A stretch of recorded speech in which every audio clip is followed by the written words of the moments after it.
Hi, hello! So, yee! Finally dumating na yung jars na in-order ko from the At Orange itong app. mga to ang makakasama ko sa aking Fitness journey. So, sa mga nagtatanong dyan sa isip nila, itong jar na to ay 450 ml na at meron na siya kasamang teaspoon. Ayan, naka-ready na yung mga gagamitin ko para sa aking overnight oats. Siyempre, kailangan na nating magbalik alindog na talaga, no? Kala naman ang taba. Ay, gusto ko bakit ba? Anyways, I'm also gonna put some dark chocolate and some nuts for fiber. Dudurugin ko lang yan, then ilalagay ko na dun sa 6 jars na binili ko. Grabe, ginagawa ko pa lang yung mga yan, natatakam na Nako ako. girl, overnight oats na huwag mo kainin agad. Ganun siguro talaga yan, no? Kapag pinipigilan mo, lalo ka nang Okay, gigigil. so, Oops, mag-concentrate na tayo.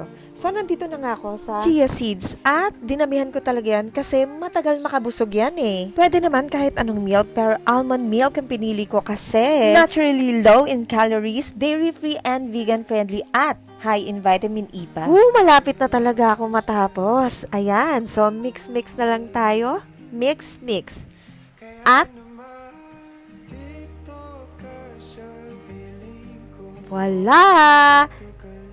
Tapos na ang aking overnight oats, kaya ready na tayong ilagay na natin siya sa ref.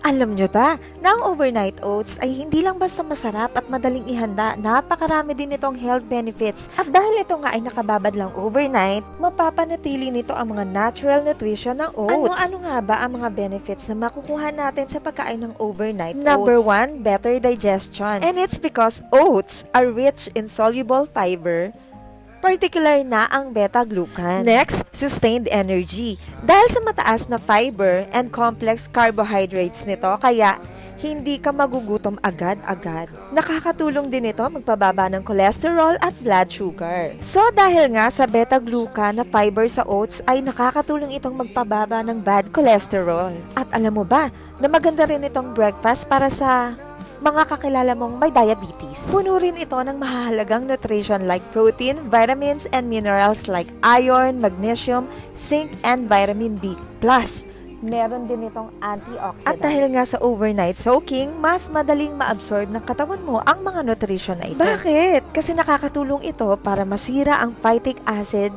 kaya mas madaling na-absorb ng katawan mo ang mga nutrition nito. Ano ba yung phytic acid? Hay nako, mahabang kwento pa yan. Basta sundin mo na lang yung sinasabi ko para mapabuti buhay mo. Yun lang, enjoy!